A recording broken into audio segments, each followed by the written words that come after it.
Olá pessoal, tudo bem? Eu sou a Carmen do blog Kiwi do Mundo e hoje eu vou comentar o trecho, capítulos 4, 5 de Formação da Literatura Brasileira do Antônio Cândido.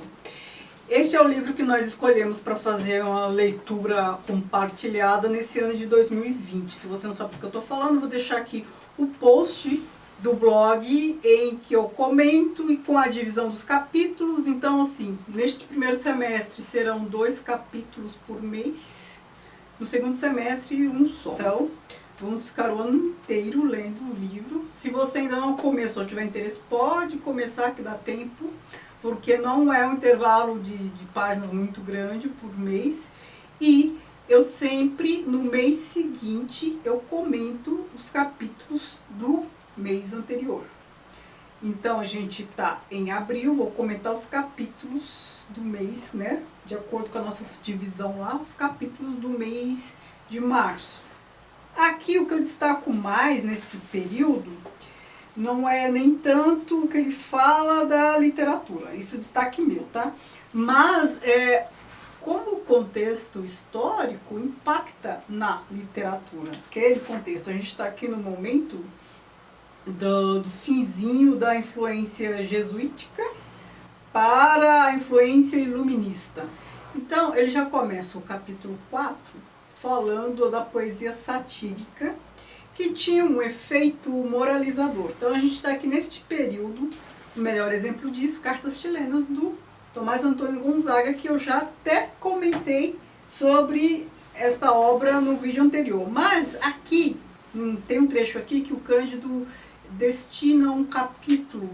Não, ele divide o capítulo em partes. Uma parte, um tópico de um capítulo só para tratar dela.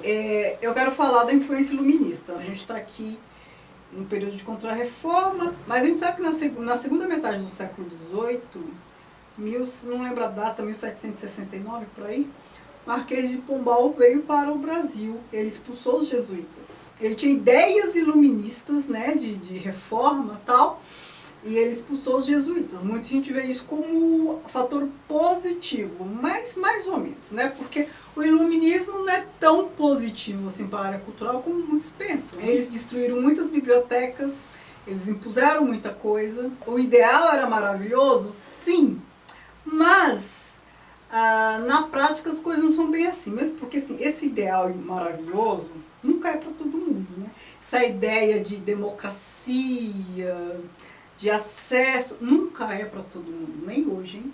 Quem luta por direitos, e a luta por direitos é uma prática burguesa, nunca é para todos. Pode ser no discurso, mas não na prática, mesmo porque o direito de acessar as coisas pode ser dado, mas essas coisas serem acessadas de fato exige uma outra realidade, um outro contexto, um outro esforço para elas se efetivarem. Todos os direitos que vocês imaginarem já foram conseguidos. Ah, mas não é uma conquista? É uma conquista, não estou negando e nem criticando, só estou dizendo que é insuficiente e as boas intenções não são tão boas assim para todos, não. Porque a gente sabe, só analisar a nossa realidade aqui, quando eu falo nossa, não estou nem falando só do Brasil, de vários outros países. É só a gente analisar o gente de bem. Se a gente pensa em gente de bem, é porque a gente já está fazendo uma exclusão ali. Alguns são de bem, merecem isso, outros não são de bem e não merecem. Então, assim, não pense que, por mais que a gente seja iluminista ainda, faça discursos, na prática as coisas não são bem assim. Então, os iluministas, eles criticaram todo o medievalismo, né? Eles são luminares. Havia coisas para criticar? Havia, mas assim, em alguns aspectos eles não fizeram nada muito diferente do que a igreja tinha feito, não. Por exemplo, eles também destruíram bibliotecas. O que é a enciclopédia? O que é uma enciclopédia, gente? É você dizer que todo conhecimento do mundo tem que estar reunido ali na enciclopédia, não sei quantos volumes, que todo o resto não tem mais valor. Então, os outros livros não tinham mais valor. Então, assim, tinha uma imposição do que deveria ser lido, do que deveria ser preservado. A mentalidade da época era que conhecimento pudesse ser apreendido, todo conhecimento humano pudesse ser apreendido por meio da enciclopédia. E eles estavam assustados porque, em razão da imprensa de Gutenberg, a forma de produção e de reprodução das coisas tinha mudado. Então, essa ideia de perder o controle das coisas assustava. Então, voltando para cá, veio Pombal com essas ideias. Essas ideias influenciaram muitos dos brasileiros, inclusive na produção. Então, essa função moralizadora que a poesia satírica tinha aqui, já não fazia tanto sentido mais, porque essa função moralizadora estava muito vinculada à igreja, ao domínio da igreja. Então, aí quando a gente vem aqui para o iluminismo, com essa ideia de acesso, de universalidade, algumas coisas têm que mudar na produção literária. Certo, mais ou menos. Nada muda assim, né? Não é uma chavinha que a gente vira e fala, agora vai ser isso, deixa de ser aquilo, né?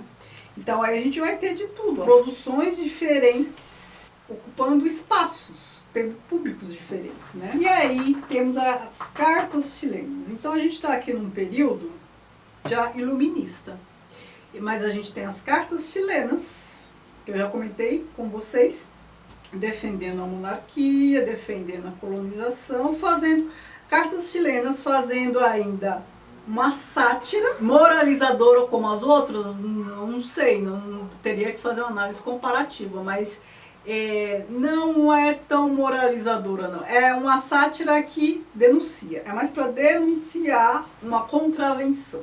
Então tá denunciando a contravenção para fazer uma manutenção do status quo.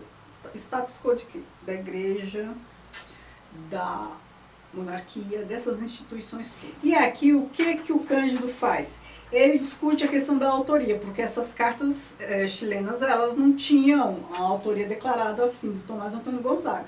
Aliás, elas não foram assinadas por ele depois, com vários estudos, inclusive Manuel Bandeira, chegaram à conclusão de que essas cartas tinham autoria aqui do Gonzaga, e o Antônio Cândido até fala que acredita que o Cláudio Manuel da Costa tenha ajudado ele. Então, assim, foi muito discutido isso, né? Isso causou muito frisson. Quem era o autor, como chegar à conclusão que era o Tomás Antônio Gonzaga, por conta de vários tipos de análise.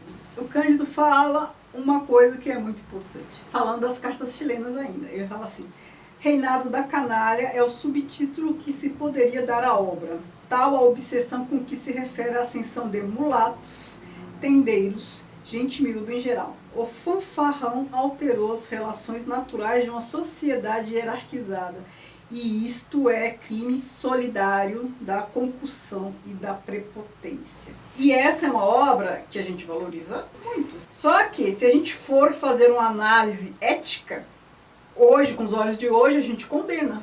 Mas a gente não pode cometer anacronismo. É o que eu sempre falo, a gente não pode cometer anacronismo. Então, aqui é uma sátira fazendo uma denúncia, uma contravenção, uma afronta ao status quo. Por quê? Porque havia ascensão de mulatos, e tudo isso que eu li aqui. Está criticando. Hoje é um discurso que a gente faria, né? Isso, as pessoas que lutam por acesso, essas coisas todas, as pessoas politizadas. É um discurso que a gente faria.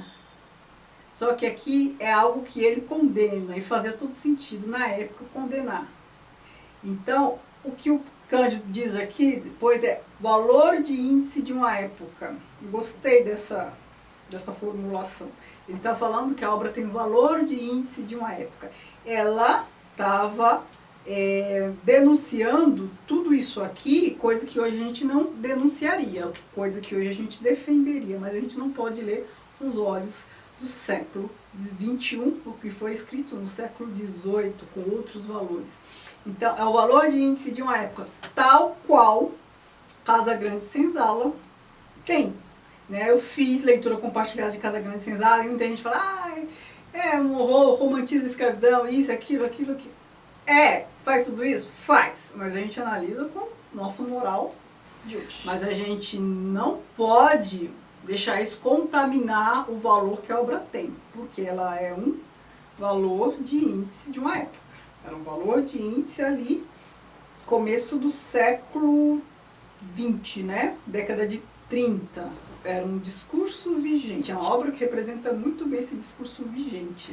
No capítulo 5, ele fala do Santa Rita Durão, que é o autor de Caramuru. Infelizmente eu não tenho Caramuru aqui, mas quem não leu a obra, tem o filme, né? Não sei se o filme está à altura da obra, mas é a história lá acho que é Paraguaçu e da Moema, aquelas índias e tal. E ele compara, o que é bem legal aqui desse capítulo, é que ele compara Caramuru com Uruguai, aquele outro que eu falei para vocês, o outro eu li, Uruguai. Ele fala assim: o Caramuru, embora seguindo os cânones da epopeia, ao contrário do Uruguai, que os recria a seu modo, denota no embalo narrativo, na preocupação etnográfica, na fidelidade histórica, no sentimento das diferenças culturais, o escritor do século XVIII. Caramuru já tem uma influência iluminista, coisa que Uruguai não tinha, porque também era um outro momento e tal. E não que fosse obrigado a ter, né? Porque havia influência iluminista que todos tinham que produzir dessa forma.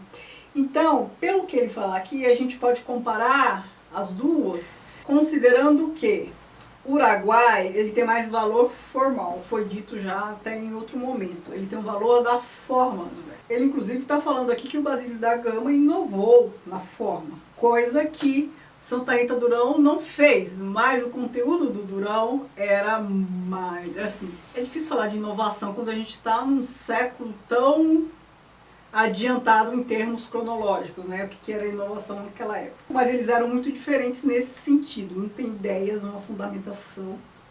Um tem ideias mais iluministas e outro não. O índio apresentado em um não é como o índio apresentado em outro. É claro que se a gente está falando que o Caramuru já tem uma influência iluminista, aqui os jesuítas não vão aparecer de uma maneira positiva, né? Eles foram expulsos pelo Pombal, a gente não pode esquecer. Agora, o que mais me interessou aqui, nessa parte ainda, é que o Antônio Cândido faz. O Antônio Cândido é aquilo que eu falei para vocês. Ele ensina, acho que até sem querer ensinar. Ele está aqui comentando o Caramuru e ele analisa vários aspectos, conteúdo ideológico, conteúdo formal, tal, como ele faz com todo o resto aqui. E aí ele fala da falha formal do poema. Por que é interessante? Porque ao apontar a falha formal, ele fala do que é qualidade numa epopeia. Por meio da análise de uma obra específica, ele nos proporciona elementos interpretativos para um gênero como um todo, que é a epopeia. Ele fala assim: o pressuposto da narrativa épica é a capacidade de síntese, admirável capacidade que permite a Virgílio condensar em 2 cantos toda a história da queda de Troia e das navegações de Enéidas pelo Mediterrâneo. Ele está falando da Eneida, né? Enfim, o que ele nos ensina? Ele fala de outros elementos, não vou ler para não ficar muito longo. Ele nos apresenta as qualidades de um texto épico, que é o quê? A síntese, conforme eu li aqui, a abrangência e a essencialidade. E aí ele fala assim, sobre o Durão ainda. Caramba, olha o que ele fala sobre o Durão. Foi Durão verdadeiro precursor entre os poetas ao pensar na vida do índio com intento analítico, diferente do devaneio lírico de Basílio da Gama. Ele está aqui comparando o índio do Caramuru com o índio do Araguai. O índio do Araguai é romantizado, assim como a gente tem aqui, principalmente em São Paulo, hein? Que a fundação de São Paulo, pelo Padre Anchieta, o Colégio dos Jesuítas, que não sei o que, tem toda uma narrativa muito romântica em relação a essa história. Mas é uma visão romanceada do índio que era muito oportuna para a Igreja Católica. E aí ele faz análise da narrativa mesmo, né? O que eu achei legal foi isso. A gente tem aqui 2 obras do século XVIII, de autores brasileiros, falando de um mesmo contexto, indígena, índios e portugueses.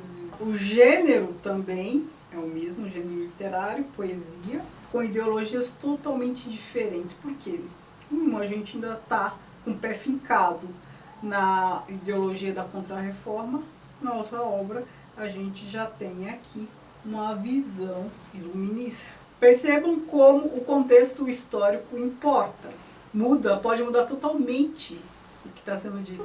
O que eu destaco desses 2 capítulos é isso. Me digam o que vocês estão achando da obra, quem está lendo, se está cansativo, se não. Eu acho que vai chegar um momento, eu já estou chegando nele, que porque vai ficar mais fácil pra gente. Quando chegar assim, o romantismo mesmo, aqueles autores que a gente está mais acostumado a ler, vai ficar mais fácil.